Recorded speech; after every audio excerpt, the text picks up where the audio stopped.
Hello there and welcome to Quick Learn Photography, straight to the point videos that teach you everything that I've learned in over the last 10 years of professional photography. My name's James, and in this one we're going to start talking about adding lighting, and we're going to start off with the humble Speedlight. Okay, so by the end of this video you'll know what this is, what they do and roughly how to use it, but we're going to get more and more advanced with lighting further along the videos, like all this stuff behind me. So the previous video I did to this, you might have seen, was about the reflector, that thing there, how useful that can be. So you don't need any electrical equipment, you can just use that to add side light or fill the shadows and so on. So watch that previous video and start off with a reflector when you start playing around with light. But just going back in time to when I first started photography, once I got to grips with the camera itself and the exposure and everything, and I was getting pretty good at it, the next step was learning light. And I remember looking at all these weird and wonderful lights and all the settings and things on Speedlights, being really like overwhelmed and a bit intimidated by it all. You see these photography sets with massive lights everywhere and setups, and they're all blasting off here, there and everywhere, and all these weird terms, and it's a bit like, how on earth am I going to learn all of this? So that was me years ago, and hopefully that's who I'm talking to now. Hopefully you're one of those that are like, yes, I want to start learning about lighting and I haven't got a clue. So hopefully that's you, and if it is, keep watching and keep following these videos to come, because I'm going to go through all of this weird and wonderful stuff that gets a little bit more technical, but once you get to grips with it, it becomes second nature, and it's a really cool thing to learn with lighting, and a real good skill to learn as well. So many people have got one of these perhaps in their camera bag or sitting on the shelf, and they haven't used it for a long time. Perhaps they've played around with it and it's blasting off light and they're like, I don't know what this thing is doing. So it's a bit intimidating. You're like controlling a bolt of lightning.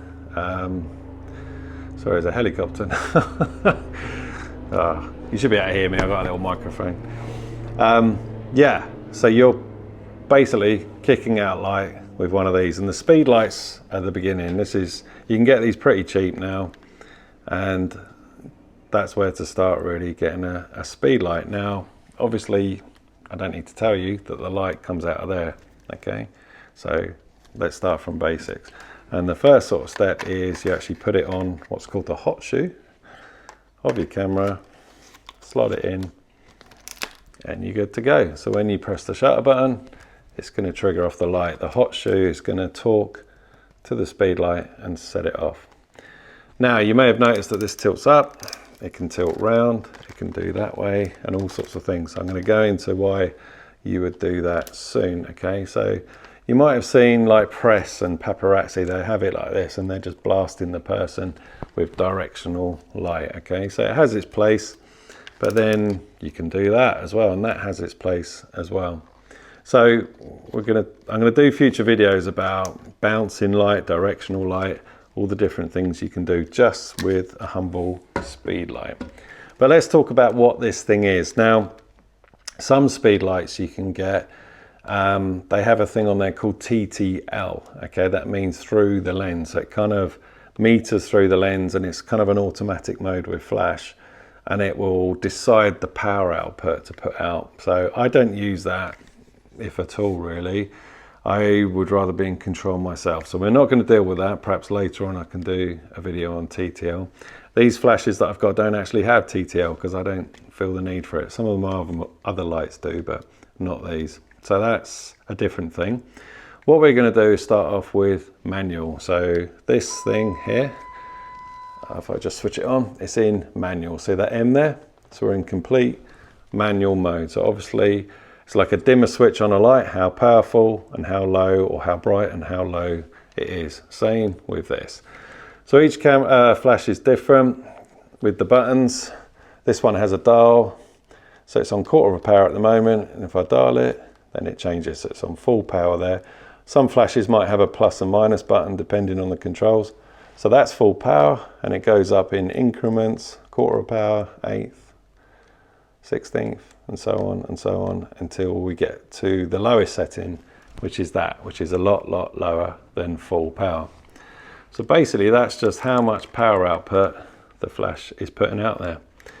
Now you have to remember that these are battery operated. This one is lithium battery. If I open that up, so it's got a lithium rechargeable battery, but most of the time you put 4 alkaline batteries in there.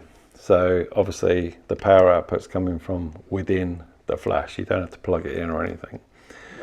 So that's manual. So let's start on 1/4 of a power there, and that's that then. So we got the power set. I'll deal with all this later, like why you would choose certain power outputs. I'm just using a basic one. Now there's another thing on here. Can you see up there where it says 20 mil? That's kind of like the width of the light. So basically what that means, it's at 20 mil, which is the widest. It's sort of physics. The light is higher up at the top. So therefore the spread of light is going to go more outward. So it's going to light the scene around me more, but the distance of the light isn't going to travel much further. So if I go on zoom, you can see it flashing there and change it. You can literally hear it pushing it nearer the top. So it's kind of like a zoom lens, okay? Let's get it back down to 20. So what that's doing is pushing the flash further down. So it's kind of narrowing the beam like that, okay? So the light is it's still the same light output of what you've got, like there, 1/4 of a power, but the light is going to travel further, but it's not going to spread as much. So like a normal torch, you know, you can twist the torch and it sort of fans out the light, so all around you is nice and diffused and lit up because it's spreading the light. But the more you twist the torch, the narrower the beam goes. So it doesn't light your whole surrounding, but the light travels further if you're just like aiming at something specific. Same with that. So say you want to light someone up who's quite far away, you would narrow the zoom, okay, on the flash, not on the lens, on the flash, and the light will travel further. It's the same power output, it's just it's pulling it in and making it go through more of a tunnel. I hope that makes sense, okay? So we're in manual. Another setting you may see on these, which we're not going to talk about now, is high speed sync, okay? If you see that, don't worry about it. Don't dabble with it either.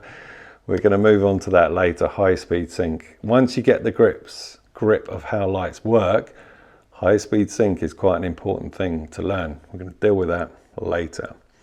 So we're not going to worry about TTL or anything like that. This is just an introduction to the flash. Now, one thing worth noting, let's put it on full power, is the more powerful it is, obviously the more it's going to light whatever up, okay?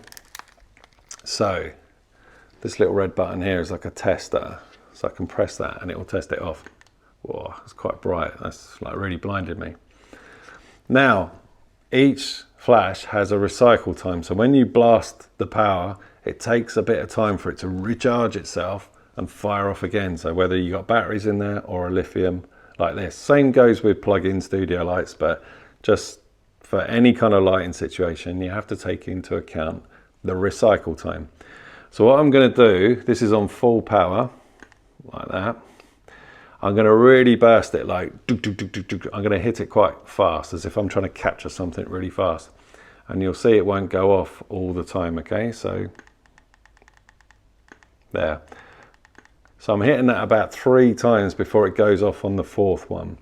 That's because it's at full power and it takes time to recycle, because you've just absolutely depleted this of a lot of power, okay? So let's drop it down to 1/4. There it is, 1/4 and minus 0.3, whatever. So I've set this to be in little increments. So now it's at less power. I'm just checking I'm still in focus. Yeah, that's good. So now it's in less power. I'm going to hit that red button a bit more.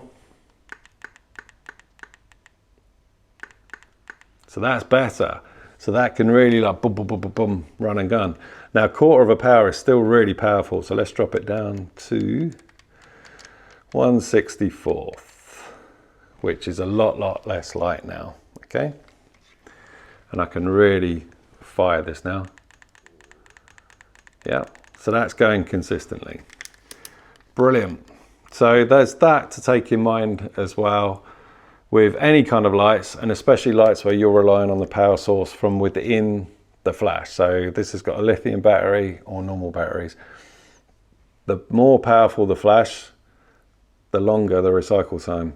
Now the first set of flashes I bought, they were about 60 odd pound on Amazon, and they took batteries, and the recycle time was really bad on it.